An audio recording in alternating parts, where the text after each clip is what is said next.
Magandang umaga mga kahuan, narito na ang Pag-asa Weather Update today.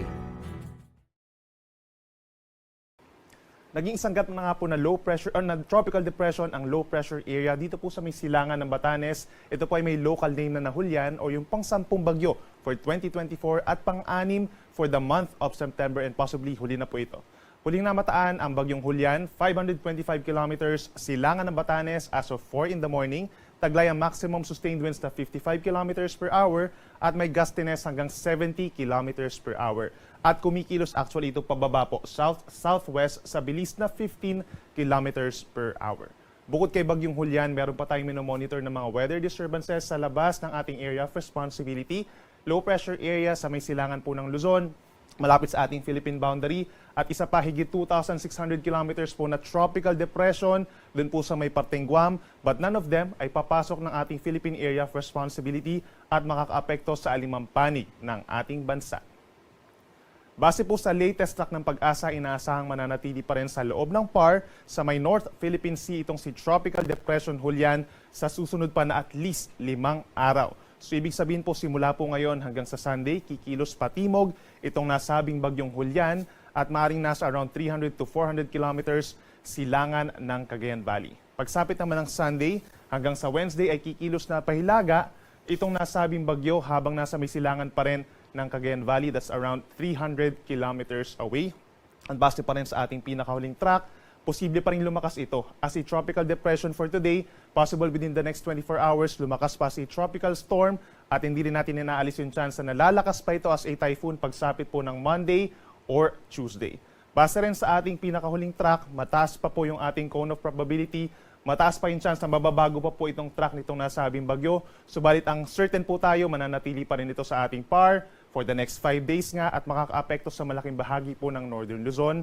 Ito nga nakikita natin na yellow circle, associated po yan sa strong winds. Possible pa lumawak pa ito, makakaapekto pa ito sa malaking bahagi ng Northern and even Central Luzon habang lumalapit po pagsapit ng Sunday or Monday sa ating kalupaan. Sa ngayon po wala pa tayong nakataas sa tropical cyclone wind signals, subalit aasahan na po yung mga paulan, direktang epekto na po nitong si bagyong Hulyan. Asahan ng mataas sa tsansa ng ulan for today sa may Batanes, Cagayan, Isabela, Apayao and Ilocos Norte, kahit mag-ingat po sa mga posibleng pagbaha at pagguho ng lupa dahil mismo sa bagyo. Asahan naman sa natitirang bahagi ng Cagayan Valley, rest of Cordillera Region, rest of Northern Luzon, mataas din po ang tsansa ng mga pulu-pulong mga pag-ulan at pagkilad pagkulog sa umaga na mas dadalas pa pagsapit ng hapon. At may mga areas din po sa may Central Luzon, Calabarzon, Bicol Region, Metro Manila. Magiging makulimlim po pagsapit ng umaga hanggang sa tanghali. And then may mga localized thunderstorms naman or mga pulu-pulong pag-ulan or pagkilad pagkulog pagsapit ng hapon hanggang gabi. Temperature natin sa Metro Manila magiging mainit pa rin po hanggang 34 degrees Celsius habang sa Baguio ay mula 17 to 25 degrees Celsius. Sa ating mga kababayan po sa Palawan at sa malaking bahagi ng Visayas, fair weather conditions or magiging maaraw naman po sa maraming pagkakataon sa umaga hanggang sa hapon dahil walang direktang epekto ang nasabing bagyo. Then pagsapit po ng hapon hanggang sa gabi, may mga piling lugar lamang po ang magkakaroon ng mga pulu-pulong ulan or pagkidlat, pagkulog.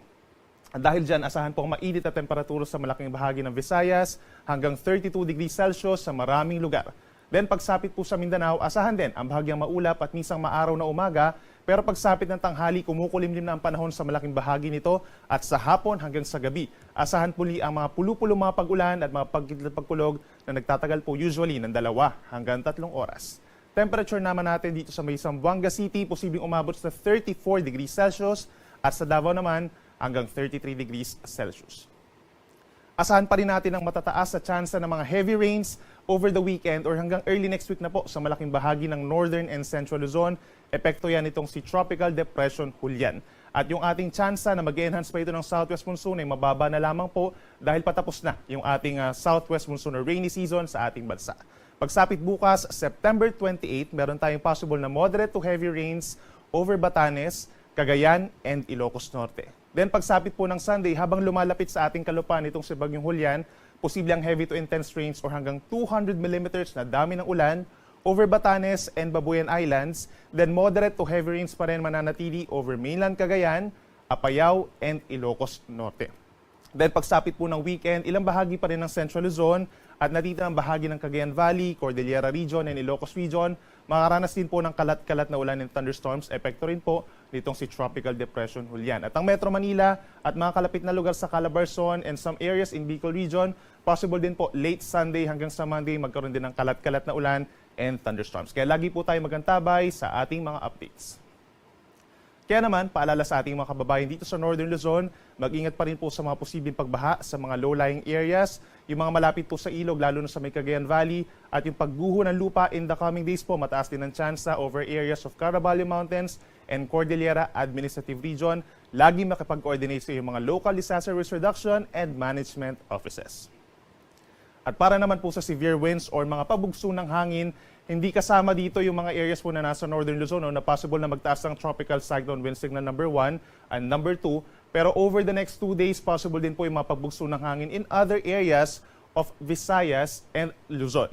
For Saturday, Aurora, Quezon, and Bicol Region, kahit malayo itong si Bagyong Julian, posible ang mga gusty conditions. Pagsapit ng Sunday, possible din sa Aurora, Bataan, Pampanga, Bulacan, Metro Manila, Calabarzon, Romblon, Marinduque, Bicol Region, Western Visayas, Negros Occidental, and Northern Samar ang mga pabugso na hangin. Then in terms of matataas na alon, asahan po natin ang slight to moderate seas for today po at pinakamatataas dito sa may areas po ng extreme Northern Luzon hanggang 2.5 meters habang ilang bahagi pa ng bansa for the day nasa kalahating metro at tumataas lamang ng 2.5 meters kapag may mga thunderstorms. Possible tayo magtaas ng gale warning tomorrow afternoon hanggang sa Sunday na po yan. Sunrise natin is 5:45 in the morning at ang sunset ay 5:48 p.m.